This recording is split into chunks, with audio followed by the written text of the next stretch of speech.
Assalamualaikum warahmatullahi wabarakatuh. Ayah dan bunda, saya mau cerita sedikit tentang tantangan seorang wanita, seorang istri ataupun seorang ibu di masa sekarang ini gitu. Menjadi seorang wanita atau menjadi seorang istri dan ibu itu memperoleh tantangan yang luar biasa, baik perannya dalam hal domestik atau di dalam rumah maupun di luar rumah. Terlebih lagi ketika para wanita yang sudah berperan menjadi seorang ibu, menjadi seorang istri sekaligus seorang ibu.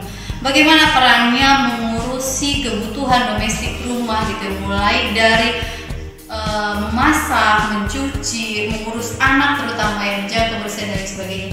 Walaupun di rumah sudah ada pembantu rumah tangga yang membantu, tapi peran seorang ibu tetap tidak bisa dilepaskan. Peran yang begitu berat, peran yang begitu banyak ya, peran yang begitu luar biasa yang harus diemban seorang wanita atau seorang ibu, memberikan dampak yang luar biasa kepada sisi psikologisnya maupun pada sisi fisik seorang ibu. Tantangan dan peran seorang istri tidaklah mudah gitu. Tapi tantangan itu menghadirkan dua pilihan buat kita sebagai seorang wanita atau sebagai seorang ibu. Yang pertama, peluang sebagai menghadirkan pahala yang kemudian kita menjalani semua aktivitas itu dengan penuh rasa syukur maupun sabar. Walaupun ini memang tidak mudah gitu. Nah, yang kedua, apa yang terjadi ketika kita memilih yang kedua, berhenti untuk bersabar ataupun berhenti untuk bersyukur.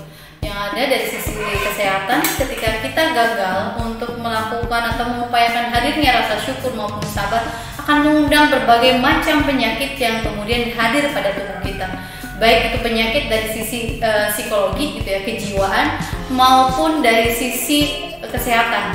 Bagaimana hadirnya atau stresnya ataupun gagalnya seorang ibu menghadirkan rasa bersabar maupun syukur, akhirnya membuat banyak kejadian atau banyak orang yang akhir-akhir ini mengalami masalah yang terjadi. Apa itu? MAH.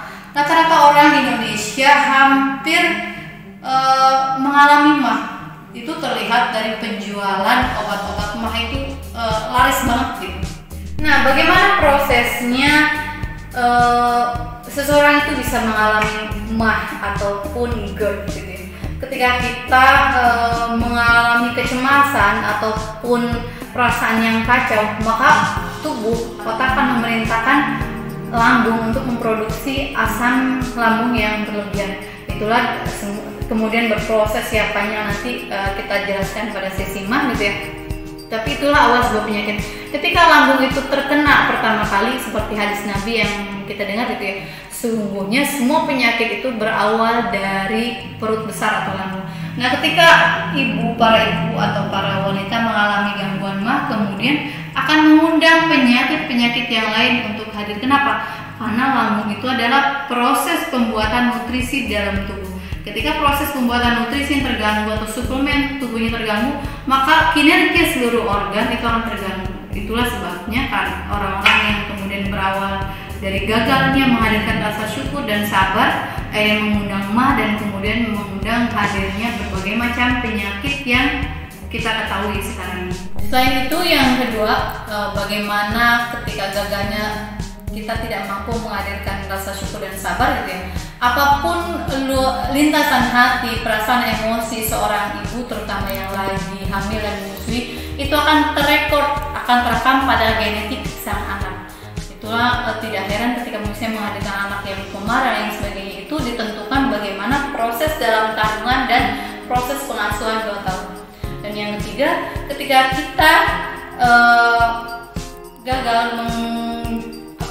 menghadirkan rasa syukur dan sabar, tentu ini akan berpengaruh kepada hadirnya rezeki. Mungkin lebih tepatnya ketika kita kondisinya lagi tidak stabil, psikologinya tidak stabil, emosinya tidak stabil, maka kreativitas kita akan sulit untuk muncul.